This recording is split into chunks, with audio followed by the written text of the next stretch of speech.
Let's talk about watercolor frustration for a second. I've felt it. I know you felt it. You clicked on the video because you relate. Today, I wanted to share with you 4 different watercolor drills that you can do to help get that frustration off your chest when you're just like, I don't know what to paint. I don't know how to paint. I will never learn how to paint. And this will hopefully inspire you. I just wanted to show you because I had such fun making this video for you. Drills sound difficult like we're in school, but they're actually fun and uplifting. Hopefully let you just let go of all that stress. So grab your art journal because we're art journaling today. These 4 drills. Let's get into it. Spray it down. So we're gonna start with, the classic brushes I usually use, the 12 and the 8, and whichever one you like the most in this moment. So the first drill that when you're frustrated with watercolor, I recommend is, of course, to do some leaves and flowers. So I'm just going to grab some of my floral-y colors, some pink here, and just fill up my page with some really quick flower shapes. And if I want, I can go in and grab some darker color, more concentrated, and just pop that in. We're gonna flip this around. I need all my floral colors showing. So this is not something that is going to be, it's gonna grab some orange in there. That's not gonna be, it doesn't have to be this pretty spread, but it's just something you do to start practicing using the side of the brush and swooping your petals and creating different flower shapes and just seeing what comes of it. And in different colors, I'm just going to add in some of this brown now. And it's just, watercolor can be frustrating, and I get you on that. If you're watching this video, you know. Well, we're just going to play with color. We're just going to pop in some concentrated pink right here and here. And the idea is that we're getting used to our brush, making some marks, making some recognizable shapes. Let's do some leaves too. Let's grab some green, and then we're just going to draw the brush out and slowly lift up. Over here too for a nice pointed leaf. So the idea is that we're trying to find that inspiration again, still get in the practice, still have the mindfulness. Let's do a wider one. But where we're not feeling like, okay, I don't know what to paint, and then feeling more frustration on top of that because you don't know what to paint. Leaves, flowers, they're some of our favorites, so why not? Grab some brown, whatever brown, mix it in there, make it darker. And then let's do a wavy leaf. So, you could fill a whole page if you wanted to. I mean, you could have just so much fun with this. I'm even just gonna do one over the edge for just a thin one. So really thin line like this, and then just pressing and slowly lifting up. Okay, leaves. See, that was fun. I love that. So the next drill is to just play with the marks that your brushes make. I'm grabbing more brushes here. I've got some thin ones. I've got a filbert brush over here from my collection. And I've got the round brushes. If you have a flat brush, that's great. I'm just gonna grab that for now. We'll get into the blue because that's what I feel like. So this is a sketchbook that it's just a sketchbook. It's thin paper. It's great for practice, and it takes away the stress of like getting things perfect, at least for me.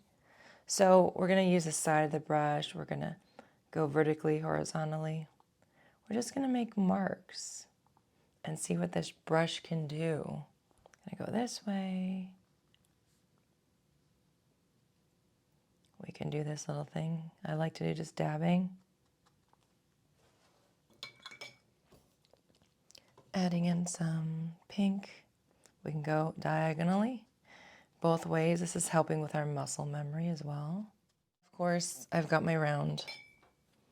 So it really doesn't matter what colors you use here, but that you just play.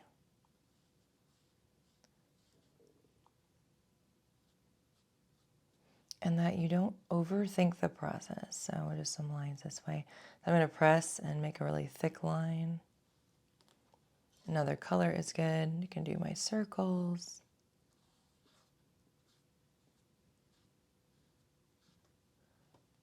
Switch brushes. Let's use the filbert. The filbert is beautiful. It's got that round tip. And, you know, this is an art journal, so we're art journaling, playing in our journal, seeing what we can do, flipping the brush. And I can use this as a flat brush in a way, get a little bit of a rounded tip there, and that's fine. Just being playful, being mindful, and seeing what happens on the page. We can do some like little swirly things. Also, and then I've got my little thin liner that I have brought out today just to play with some of those lines, those strokes that you can make. So thin. I mean, if you do more pressure, you can get a thicker stroke using some of the brush, much more of the brush than just the tip. And then I love using this for flick marks, like when you're doing grasses in a landscape. It's so good at that. And just pay attention to how calm you get when you practice like this.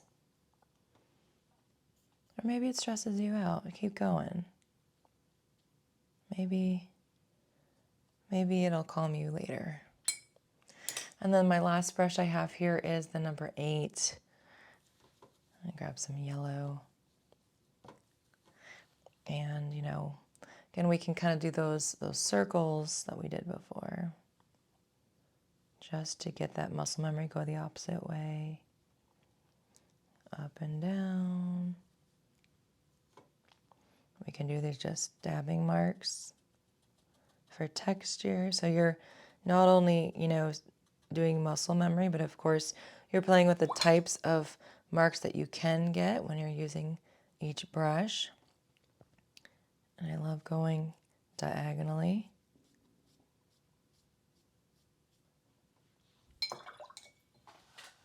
As these guys are drying, I do want to put some centers.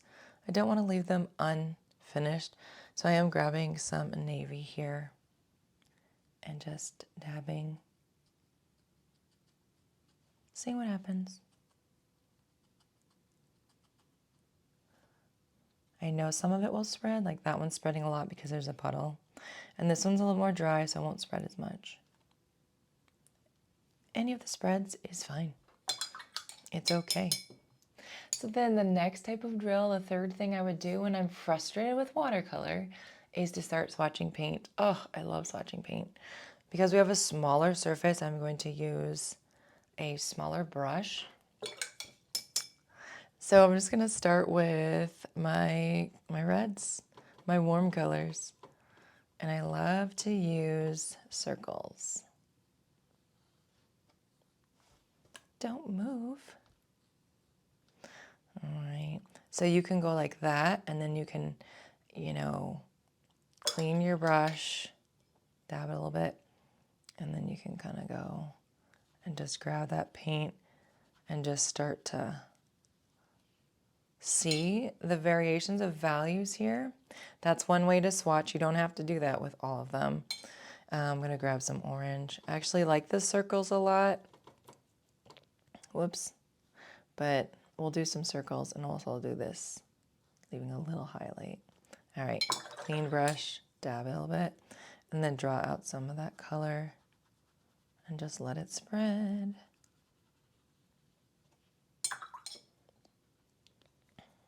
Yellow.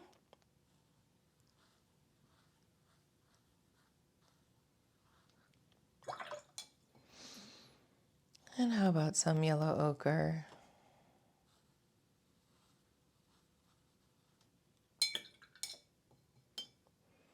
I'm gonna go with my, oops, not the blues.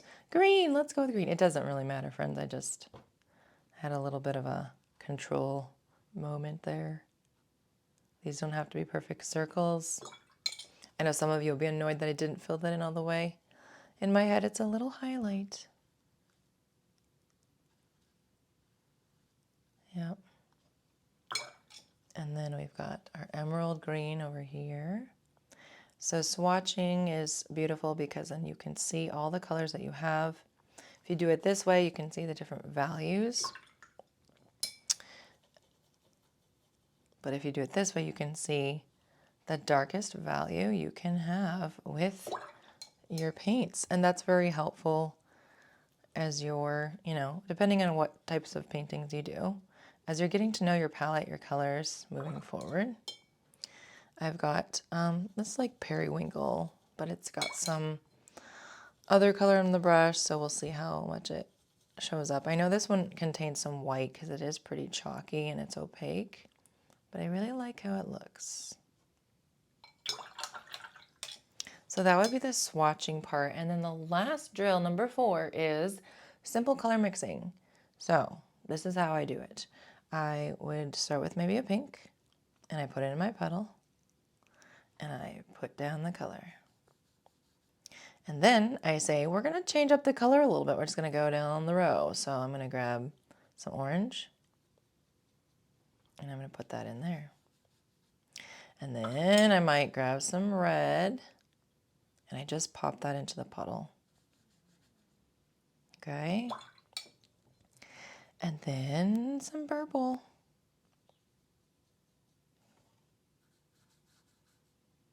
So very subtly, simply changing things. This is more of a, well,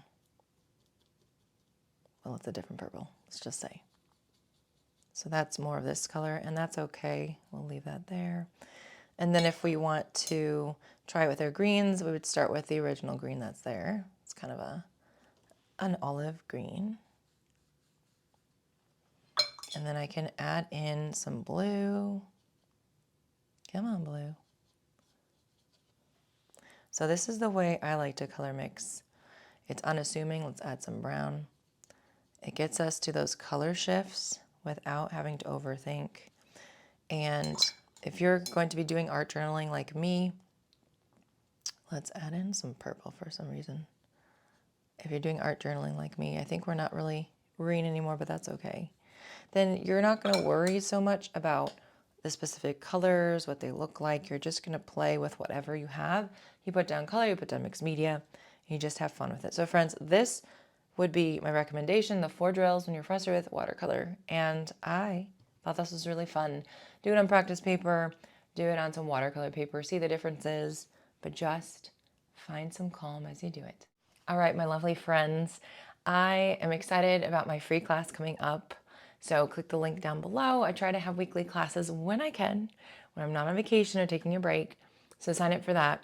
Also, Patreon exclusive content. You can always find more mixed media stuff, more art journaling stuff in that space.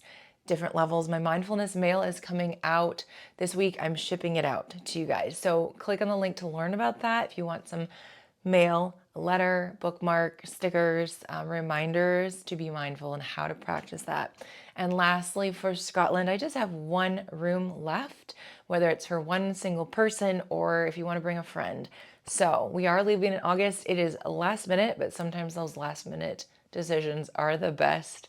Thank you for being here, guys. I hope you find some time to do some art journaling this week. Happy painting. Mwah. Happy mental health.